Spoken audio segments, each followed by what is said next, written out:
بسم الله الرحمن الرحيم. الحمد لله رب العالمين، والصلاة والسلام على سيدنا محمد وآله أجمعين. بناي خواهي قورو مهربان كردستان خوي آوادان بوا لكون وراء خرچ كردستان پیاي بدين بوينه وخوان آس بوينه وخرچي زانياري بوينه وخرچي خويندواري بوينه وخرچ كرو خوان كفقيه ملايين هنا مزقوتي الدرسي داتو او ملايو خودو خانيان لو ملاي دروس كرديه وعذري فقيانيان لتنيشت مزقوتا كان دروس كرديه كردستان حموي اوها اودان بوا بتايبد انه شاخان ولو جيغانا زياتر فقيه ملاي بيبوا لدشتكي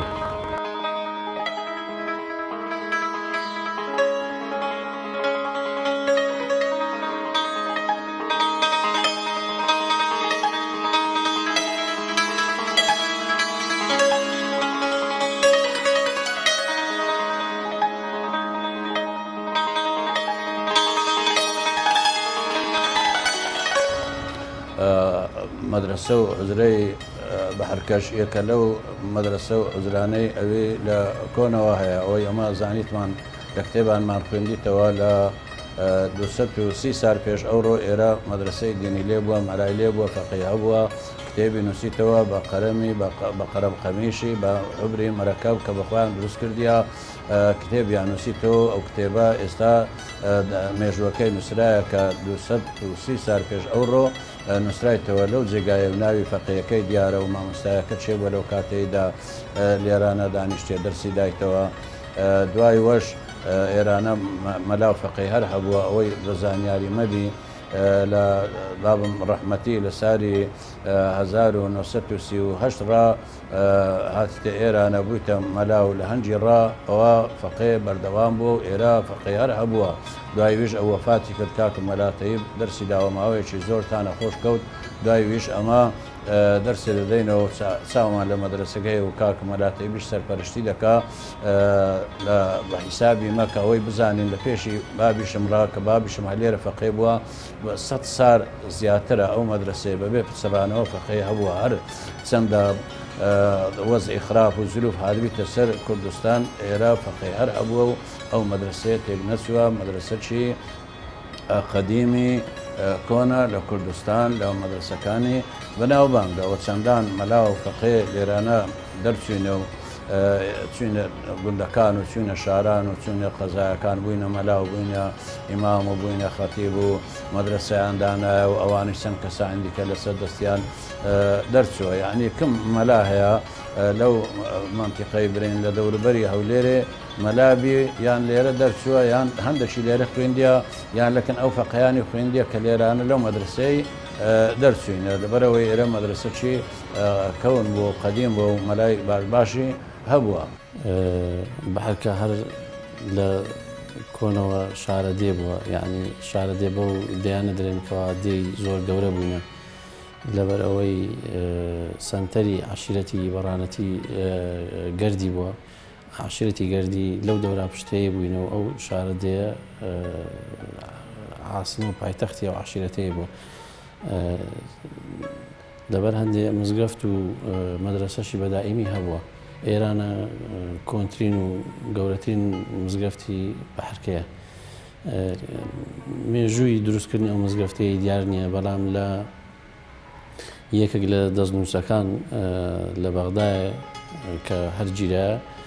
نووسرایە لە ساری 1218 ئەو کتابەیە نووسیەوە لە بەحرکەی لە خزمەت مامۆستا مەلا مەحموودی بەربیانی دەکا 230 سال پێش ئێستا ئەو کتابەیە نووسرایتەوە لەو مەدرسە و لەو بەحرکەی یعنی لەو کاتیوە ئەو مزگەفتە و ئەو مەدرسەیە هەر هەبووە کە دەرێ لێرە نووسراوە یعنی پێشتریش هەر مزگەفت و مەدرسەی لێ بووە باسی بیدایەتی دروستکردنەکەی ناکەن و هەروەهاشمان بیستە لە پیر و اختیارەکان کەوە مێژووی دروستکردنی ئەو شارە دێ و وهروەها مێژووی دروستکردنی مزگەفت و مەدرسەی بەحرکەی دیارنی و زۆر کۆنە ئەوەی بەبیرمان بێ و باب و باپیرمان لۆیان جێڕاینەوە مزگەفتی ئێرانە یەکەم جار قوڕ بووە سەریشی هەر قوڕ بووە پاشان سەرەکەی کرایتە کۆنکریت لەبەر درۆپە و باران پاشان لە ساڵی 1970 کرا بەرد و سەریشی سەب بکرا. لە ساڵی 2006 لەلایەن حکوومەتی هەرێمی کوردستان وەزارەتی ئەوقاف هەستا بە ڕووخاندن و دووبارە دروستکردنەوەی ئەو مزگەوتە.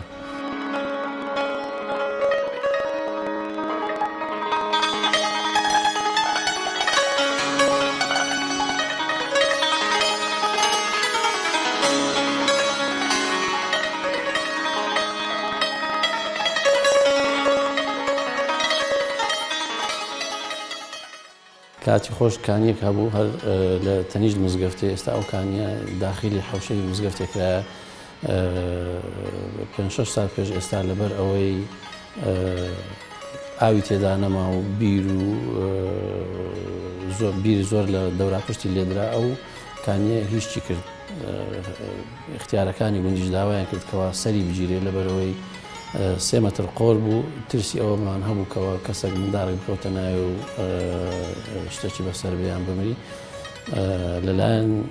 پارێزگای هەولێر سەدبی سەری ئەو قاعەیە ئەو کانیەی کرا ژێرەوەی بۆشە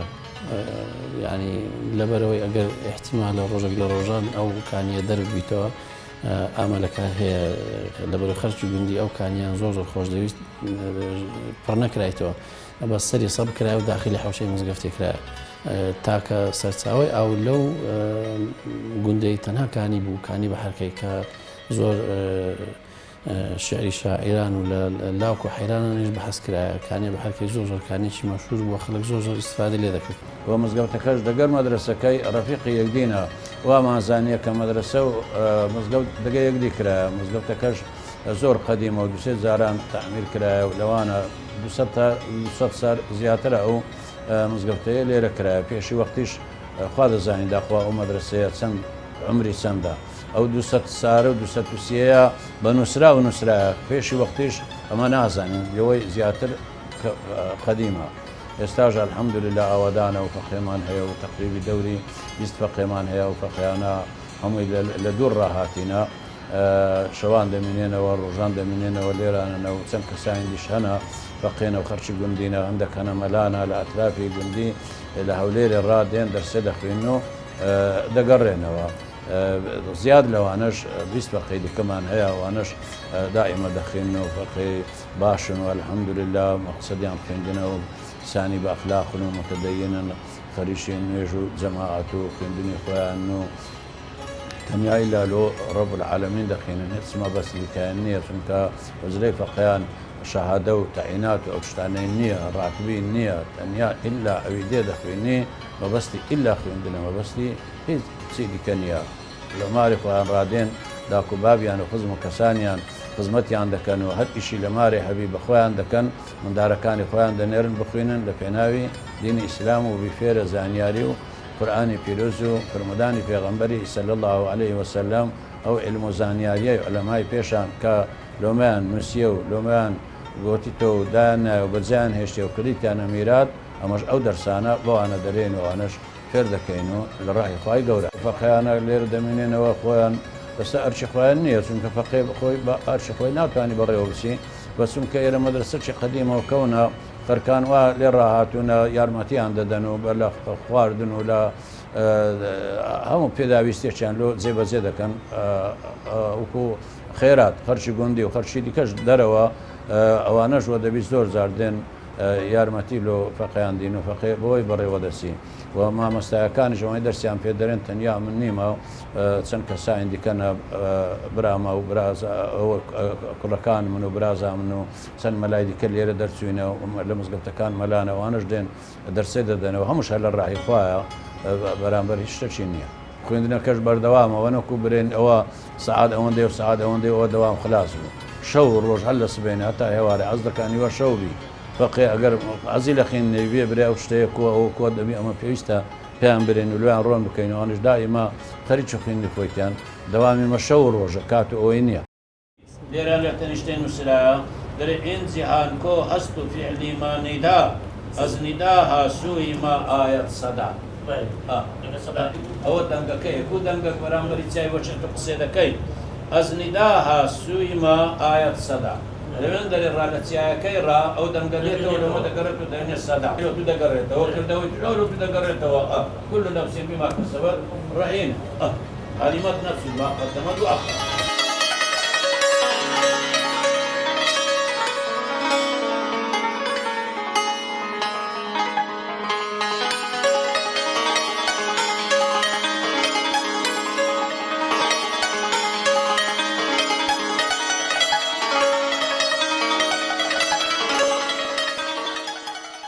باسی ئەو خزمەت گوزاریانە بکەین کەوا لە حوجرەی فەقەیانی بەحەرکە پێشکەش دەکرێت. گرنگترین خزمەت گوزاری کەوا لێرانە پێشکەش دەکرێت یەکەمیان فتوایە. فتواش مەبەست لە فتوای ئەوە نییە کەوا کەسێک باسی شێوازی دەستنوێ شوشتن دەکایان هەر شتێکی دیکەوا زۆر بەسیط بی ئەوە هەموو مامۆستایانی ئاینی دەتوانن ئەو ئەرکەی بەجێ بگەین. مەبەست لە فتوای ئەوەیە کەوا هەندێک پرسیاری مەسیری هەیە هەندێک پرسیاری گرنگ هەیە کەوا مەسەن پێشترێ زانیان باسییان لێ نەکردێ بۆ نمونە چەند ساڵێک پێش ئێستا خەڵکی ئەو دەوروبەرەی پرسیاریان کرد لەوەی ئایا داخوا فرۆشتنی پەرێز دروستە یان ساڵێک فەلاحەکان نەیانتوانی ئەوەی کەوا چاندیتان بیدورنەوە ئایا زەکاتی تدەیانە ئەو پرسیارانە هەموو مامۆستایەک ناتوانانی جوابی ئەو پرسیارانە بداتەوە. فتوای مامۆستایەکی ئاینی گەورەی دەوێت کەوا ڕیشسپی بی و هەروەها زۆر خیبرەی هەبی لە فتوا بەرپرسی ئەو بەشەی مامۆستا مەلاتایی بە ئێمە هەموو کاتەکان لە هەموو پرسیارە گرنگەکان دەگەڕێنەوە لای مامۆستا مەلاتایی بەرپرسی بەشی فتوایە و هەروەها خۆشی ئەندامی لێژنەی فتوا و لێژێتی زانایانی کوردستان بەڵام ساڵی پار لەبەر نەخۆشی دەستی لە کار کێشایەوە و هەروەها بابیشم ئەندامی لێژنەی فتوای مامۆستا مەلاتاهیر لێژێتی زانایان هەموو پێنجشەمان سەردانی لێژنە دەکا و ئەویش هاوکارە لەگەڵ مام لە مەسەلەی فتوا. دووەم شت کە لە حوجرەی فەقەیانی بەحەرکە لە خزمەت گوزاریەکان پێشکەش بە هاوڵاتیان دەکرێت ئەوەیە دەرسی فەقەیان دەدرێت هەر فەقەیەک لێرانە دەخینی لە گچکەترین تەمەن و لە گچکەترین مادە هەتاکو و ئاخر مادە لێرانە دەرس بە فەقەیان دەرێنەوە. بەرپرسی تەدریس بابمە مامۆستا مەلاتاهیر بەخۆی دەرسێ دەرێتەوە. دەرسی مادە هەورازەکان لەسەرەوەی سووتێ شەرح قائید و مختصر و جەمع الجوامع و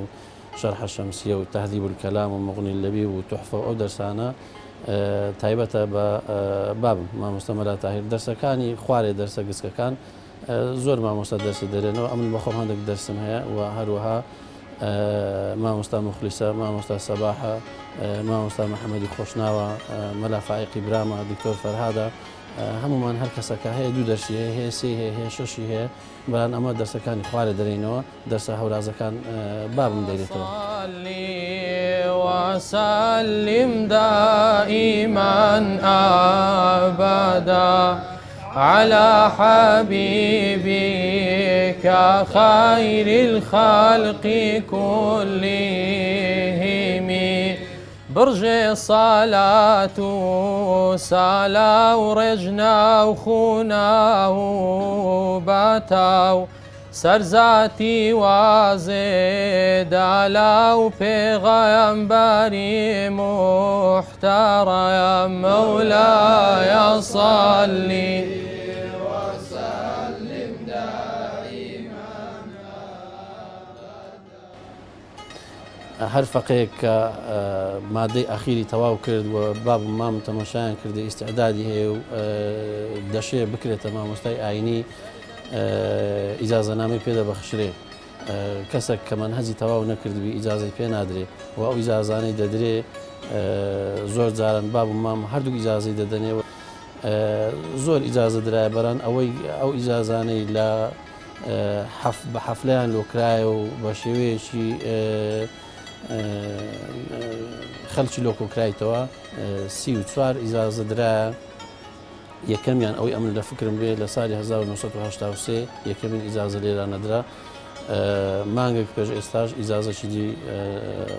بابم دای ئیزازەی 34مین بوو وهروەها بابیشم ئیزازەی 12 کەسانیدایە هەندێکیشیان لەوانە مکەڕەڕە یعنی لەلایەن بابم مام لە هەردووشان ئیزازەی وەرگرتێ ئەو ئیزازەیە پێشان زۆر ڕێز و قەدری هەبوو و ئەوەی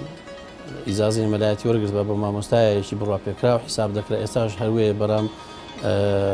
پێویستە لە وەزارەتی ئەوقاف ئەو پیاوەی کەەوە ئیزازەی وەردەگری بچی ئیمتحان بدە ئیمتحانی تعدیل شەهادی پێدرێن پاشانەکە بە مامۆستا ئەژمار دەکرێت.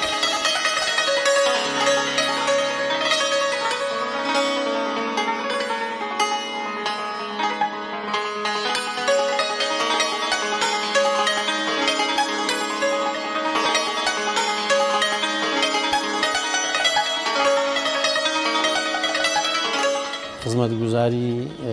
سێم کەوا لەو مەدرسەی پێشکەش دەکرێت نووسینە تەلیفاتی باب مام هەردووچیان سوپاس بۆ خدای گەورە نووسینیان زۆرە. یەکەمین کتاب کە ئیمام مامۆستا مەلاتەیی بە حوجەج المتەقین لە ساڵی 2011 لە چاپخانەی وەزارەتی پەروەردە تەبعمان کرد. چاپی دووەمی هەر کتابی حوجەج المتەقین لە ساڵی 2014 لە دار کتب علمی لە بەیروت لە لوبنان تەبعمان کرد. پاشانەکە کتێبی هیدایەت الباقی شەرحی ئەلفیە حافزی عێراقیە لە ژیانی پێغەمبەرمان صلی الله عليه وسلم و هەروەها کتابێکی دی هەیە بمام بەناوی مزیل الأوهام ومصباح الظلام في شرعية الاحتفال بمولد خير الأنام. چاپی یەکەمی لە ساڵی 2013 لەلایەن نیشتی زانایانی ئاینی ئیسلامی کوردستان کرا. چاپی دووەم مامۆستا مەلا جاسم کەرکوچی چاپی دووەم لەژێر ئیشرافی وی لە کەرکوک کرا و هەروەها الدرر السەنیە نەظم السیرة النبویە هەر ئەوەی حافزی عێراقیە بەس ئەوە تەنها تحقیقەکە شەرحی لەگەردانیە. کتابێکی دیش ئێستا چاپکرایە لە بەیروت بەناوی إرشاد المهتدين في بعض المسائل من علوم الدين ئەوە لەوانەیە لەو ڕۆژانە بەدەستمان دەگا زیاتر لە 2 مانگە تەبع کرایە بەران نوسخەیان لەمەە ناردێت تازە نوسخەکان نادرانێ بەدەستمان نەگەیشتێ. و هەروەها کتابەشی دیکە نووسیە بابم بەناوی وەسیلەة الغفران ناردیتمان ئەوەش موافقی تەبعمان وەرگرتێ لە لوبنان بەران هێشتا تەبع نەکرایە. کتابەشی دیشی نووسیە دەستخەتە هێشتا تەواو تەنقیح نەکرایە ئینشاءالله ئەوەش لە ماوەیەکی کورت تەنقیح دەکرێت. نووسراوەکانی بابم نووسراوی زۆرە یەکەچیان مێژووی زانایانی کورد لە 3 بەرگە مێژووی هەموو زانایانی کورد لە زمانی یەکەم سەحابەی پێغەمبەری صلی الله علیه وسلم کە ناوی گابان بووە هەتا زانایانی ئەو سەردەما ژیانی هەموو زانایەکانی کوردی تێدایە. چاپی یەکەمی کۆڕبەندی هزری ئیسلامی کوردستان لۆی تەبع کردین. چاپی دووەم مەکتەبەی تەفسیر تەبعی کرد لە 3 بەرجی زۆر قەشەنگ و هەروەها هەر ئەو کتابە تەرجمەی عەرەبی کرایە بابم هەر بەخۆی تەرجمەی کردێ بەناوی حياة الأمجاد من العلماء الأكراد لە 3 بەرگە مەکتەبەی دار حەزم لە بەیروت لۆیان تەبع کردین و هەروەها بابم دیوانی هەیە 2 جار تەبع کرایە ئەوەیان چاپی یەکەمە ئەوە چاپی دووەمە ئەوەش چاپی یەکەم وەزارەتی ئەوقاف کردی چاپی دووەم لە نووسینگەی تەفسیر کرایە و هەروەها مەرکانەی کوردی بۆ گوڵی بوردی شەرحی قەسیدەی بوردیە 3 جار چاپ کرایە. چاپی یەکەم ئەمینداریەتی گشتی ڕۆشنبیر و لاوان هەبوو پێشان ئەو لۆی چاپ کردین. چاپی دووەم وەزارەتی ئەوقاف کردی. چاپی سێم نووسینگەی تەفسیر کردیتی و هەروەها ڕیسالەة العلم ئی مەلای گەورە و زانای گەورەی کورد مەلای خەتێ 2 جار چاپ کرایە. چاپی یەکەم وەزارەتی ئەوقاف کردیتی. چاپی دووەم نووسینگەی تیشک لەسەر ئەرچی خۆیان چاپیان کرد و هەروەها بابم کتابەشی دیهێ بەناوی مفتاح الوصول إلى التاج الأصول فهرستی حەدیسەکانی کتێبی تاج الأصولە و هەروەها کتێبێکی هەیە بەناوی محەممەد پاشای ڕواندزی ئەوەش لەسەر ئەرچی وەزارەتی ڕۆشنبیری چاپ کرا و هەروەها وەڵامی چەند پرسیارێک لە فقهی ئیسلامی لەلایەن وەزارەتی ئەوقاف چاپ کرا.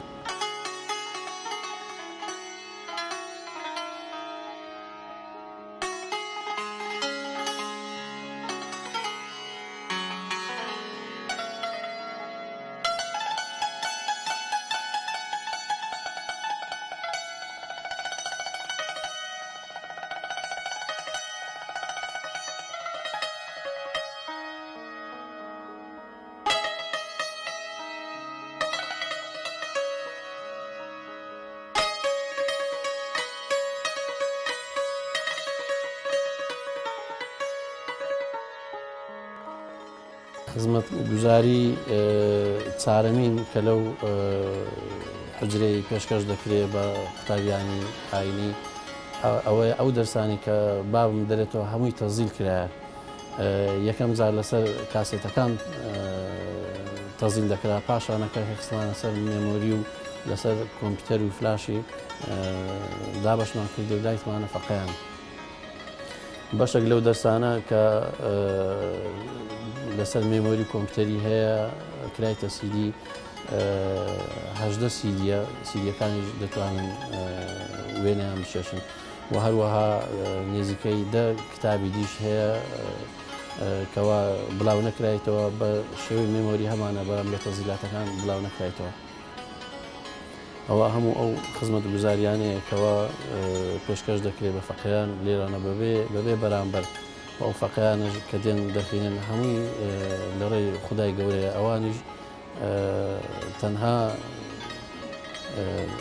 لەلایەن بابیانە و لەلایەن خێرخوازان هاوکاری دەکرێن ئەگەرنا هاوکاریەکی بەردەوامی وەهانیە کەوا برین حکوومەتی هەرێم پێهەستابی تەنها وەزارەتی ئەوقاف مانگانە 15,000 دەداتێت و هەر فەقەیەکی ئەو فەقەیانە کە لێرەنە پاژەوەی تەخەڕوج دەکەن مامۆستای بڕوا پێکراون هەم لە زانستی نەحو سەرف هەم لە بەلاغا هەم لە تەفسیر هەم لە علومی حەدیث و هەروەها ئەو زانستانەی سەردەم ئەوەندەی پێمان بکرێ هانیان دەدەین هەرچەندە مامۆستای بیرکاری و کۆمپیوتەر و ئەوانەمان نییە بەرام ئەوەی کە لە توانادابی هانمان داینە لە فێربوون زۆربەی فەقێکانمان ئێستا لە زانستی کۆمپیوتەر شارەزانە و زانستی سەردەم دەزانن.